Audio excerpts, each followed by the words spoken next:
இது வந்து உளுந்து களி மாவு. மந்த்லி ஒன்ஸ் நான் இந்த மாதிரி அரைச்சி வச்சிருவேன்.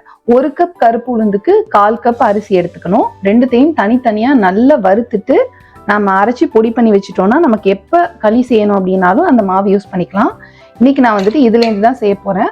நாம இன்னைக்கு 1 கப் அளவு மாவு எடுத்துக்குவோம்.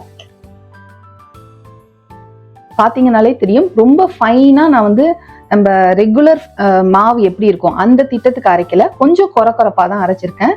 இப்போ நான் எடுத்திருக்க இந்த மாவு வந்துட்டு ஒரு 4 பேருக்கு தாராளமா சாப்பிட்றதுக்கு சரியா இருக்கும். இப்போ நாம களி ப்ரிப்பரேஷன் ஸ்டார்ட் பண்ணிடலாம். பாத்திரத்துல தேவையான அளவு தண்ணி சேர்த்துக்கலாம். 1 கப் மாவுக்கு நான் வந்துட்டு இப்போ ஒரு 400 ml தண்ணி சேர்த்திருக்கேன். சைட்ல நம்ம கெட்டில்ல தண்ணி வச்சுக்கிட்டோம் அப்படின்னா தேவைப்பட்டது அப்படின்னா நம்ம எப்ப வேணும்னாலும் ஆட் பண்ணிக்கலாம். இப்போ முதல்ல இந்த தண்ணி நல்லா கொதிக்க விடுவோம். தண்ணி கொதி வந்ததுக்கு அப்புறமா நம்ம மாவை கொஞ்சம் கொஞ்சமா சேர்க்கணும்.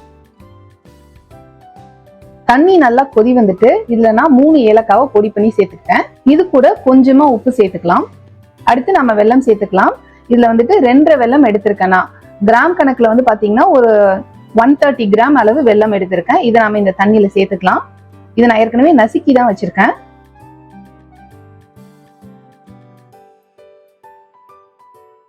இந்த வெல்லம் நல்லா கரைஞ்சதுக்கு அப்புறமா நாம வந்து களி மாவை சேர்த்துக்கலாம். வெல்லம் வந்து கிட்டத்தட்ட கரைஞ்சிருச்சு. இந்த ஸ்டேஜ்ல நாம மாவு சேர்த்துக்கலாம். மாவு சேர்க்கிறப்ப அடுப்பை வந்து கம்மி பண்ணிட்டு சேர்த்துக்குங்க. அதே மாதிரி கொஞ்சம் கொஞ்சமா நம்ம சேர்க்கணும். ஒரே திரியா நம்ம சேர்த்துட்டோம் அப்படின்னா கட்டி கட்டியா ஆயிடும், நமக்கு கிளறதுக்கு கஷ்டமா இருக்கும். ஸோ கொஞ்சம் கொஞ்சமா சேர்த்து கிளறிக்கிங்க.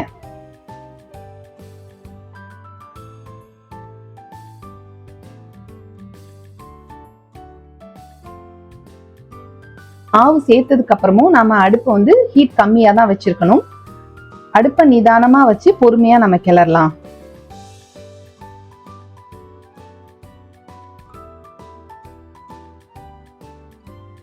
பொறுமையா நம்ம கிளறிக்கிட்டே இருந்தோம் அப்படின்னா இந்த களி மாவு தண்ணியில குக் ஆகி திரண்டு வர ஆரம்பிச்சிடும். இந்த ஸ்டேஜ்ல நாம இதை மூடி ஒரு 5 நிமிஷம் குக் பண்ணுவோம்.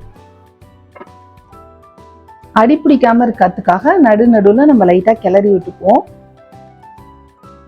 ஓரளவு குக் ஆயிடுச்சு. இன்னும் ஒரு 2 மினிட்ஸ் இருக்கட்டும்.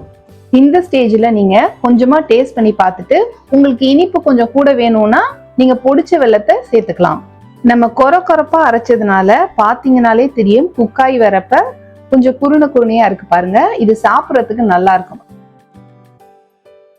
3/4 வாசி குக் ஆயிடுச்சு. இந்த ஸ்டேஜ்ல நான் நல்லெண்ணெய் சேர்த்துக்கிறேன். நல்லெண்ணெய் வந்துட்டு நான் ஒரு 2 குழிக்கரண்டி அளவு நல்லெண்ணெய் சேர்த்திருப்பேன். நல்லெண்ணெய் சேர்த்து லைட்டா அதை கலந்து விட்டுக்கலாம். நாம நல்லெண்ணெய் சேர்த்ததுக்கு அப்புறமா நான் திரும்ப மூடி ஒரு 1 மினிட் குக் பண்ண போறேன். உளுந்து களி ரெடி ஆயிடுச்சு. எனக்கு வந்துட்டு இதுல தேங்காய் பூ சேர்க்க ரொம்ப பிடிக்கும். இதுல நான் இப்ப 1/2 கப் அளவு துருவின தேங்காய் பூ சேர்த்துக்க போறேன். குக்காய் முடிச்சதுக்கு அப்புறமா அடுப்பை ஆஃப் பண்ணிட்டு தேங்காய் பூ சேர்த்து கிளறிக்குவேன். அந்த டேஸ்ட் சூப்பரா இருக்கும். உங்களுக்கு வேணும்னா நீங்க தேங்காய் பூ சேர்த்துக்குங்க, இல்லைன்னா நீங்க அந்த ஸ்டெப் அவாய்ட் பண்ணிக்கலாம். நல்ல ஹெல்தியான டேஸ்டியான உளுந்து களி ரெடி ஆயிடுச்சு. மந்த்லி அட்லீஸ்ட் ட்வைஸ் ஆகுது இது செஞ்சு சாப்பிடுங்க. வீட்டுல எல்லாருக்கும் கொடுங்க. நம்ம எல்லாருக்குமே தெரியும் உளுந்து ரொம்ப நல்லதுன்னு. பட் அது லேசா கசக்குது அப்படின்றதுனால நம்ம நிறைய அதை வந்து ஃபுட்ல இன்க்ளூட் பண்ணிக்க மாட்டோம். இந்த மாதிரி நீங்க களியா செஞ்சு கொடுத்தீங்க அப்படின்னா எல்லாருமே விரும்பி சாப்பிடுவாங்க. இந்த ரெசிபி கண்டிப்பா ட்ரை பண்ணுங்க.